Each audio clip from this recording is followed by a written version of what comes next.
राजस्थान की राजनीति में सचिन पायलट अपने आप को एक मुख्यमंत्री पद के प्रबल दावेदार मान रहे थे और उनको मुख्यमंत्री बनाया भी जाना था।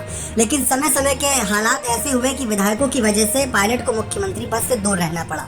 लेकिन अब जिस तरीके से खबरें सामने आ रही कि पायलट को दूर रखने के पीछे की वजह भी बहुत बड़ी थी, क्योंकि पायलट एक ऐसी छवि वाले नेता बन गए हैं कांग्रेस पार्टी में जो जहां जाएंगे वहां पर कमल को उखाड़ हाथ का निशान पे मुहर लगवाएंगे।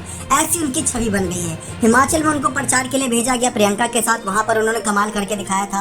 राजस्थान में 21 सीटों पर थी, अगर देखा जाए कांग्रेस पार्टी 100 सीटों तक लेकर आए। पायलट की मेहनत थी प्रदेश अध्यक्ष पद पर रहते हुए, गहलोत की बहुत बड़ी मेहनत थी, उनका भी अच्छा खासा दबदबा था।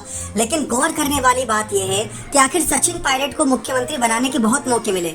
2020 में भी चाहते तो पायलट को सीएम पद दिया जा सकता है जब वो बगावत पर गए थे, या 2022 में जब गहलोत का अध्यक्ष पद बनाने की बात है, अध्यक्ष बनाने की बात थी कांग्रेस के, तब पायलट को मुख्यमंत्री बनाने की बहुत ज्यादा चर्चा थी कि मुख्यमंत्री वो बन जाएंगे। लेकिन ऐसा क्यों नहीं हुआ? राहुल सोनिया चाहते तो उनका एक फैसला पायलट को मुख्यमंत्री बना सकता था। इसके पीछे की सबसे बड़ी वजह ये बताई जा रही है कि पायलट अभी तक दागदार नेता नहीं है। बगावती नेता के तौर पर जाने जाते हैं, लेकिन दागदार नहीं है, हार का ज्यादा बड़ा ठप्पा नहीं लगा उन पर। अब देखा जाए तो इस बार की विधानसभा चुनाव में क्या समीकरण बन रहे हैं? 5 साल बीजेपी, 5 साल कांग्रेस। इस बार अगर ऐसी हुआ तो बीजेपी का आना तय है, यानी कि पायलट के अगर मुख्यमंत्री पद पर रहते हुए चुनाव हार जाते तो पंजाब जैसे हालात बन जाते जैसे पंजाब में चन्नी के रहते हुआ था। आप सभी को याद होगा अमरिंदर सिंह ने क्या किया, फिर चन्नी को लाए थे, फिर क्या हुआ 6 महीने 7 महीने के अंदर वो कमाल कांग्रेस नहीं कर पाई थी।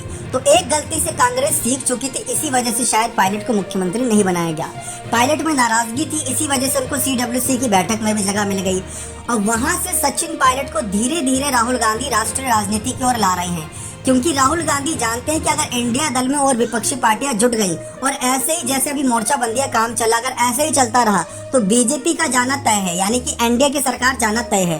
और अगर हुआ तो सचिन पायलट जैसे नेताओं की आवश्यकता पड़ेगी कैबिनेट पदों पर। जैसे सिंधिया की बड़ी भूमिका देखिए कि सिंधिया को कितना मानती है बीजेपी, 9 रत्नों में से एक कहा जाता है उनको पीएम मोदी के।